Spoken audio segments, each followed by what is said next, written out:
প্রথমেই দেখো কোমরের বাম দিক বরাবর আমি শাড়িটাকে গোঁজা শুরু করি। আর মনে রাখতে হবে খুব ভালো করে গুঁজতে হবে যেন কোথাও উঁচু নিচু না হয়ে থাকে। এরপর আমি সোজা চলে যাই আঁচলের কাছে। আঁচলটাকে আমি আগে থেকেই পাড় বরাবর সরু সরু করে প্লেটস করে নিয়েছি। আঁচলটাকে আমাদের সামনের কাঁধ বরাবর ফেলে এটা পিন দিয়ে সেট করে নিয়েছি। এরপর মিডিল পোর্শনটা থেকে শুরু করে পরপর কুঁচির প্লেটস ফেলে আমি কোমরের কুচিটাকে গুঁজে নিয়েছি।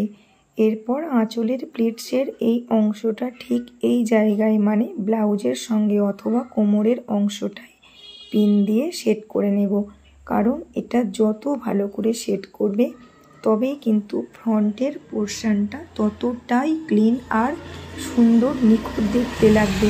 কতটা ক্লিন লাগছে দেখো। এরপর সব থেকে শেষে যেটা পরাবো সেটা হলো কোমর বন্ধনী।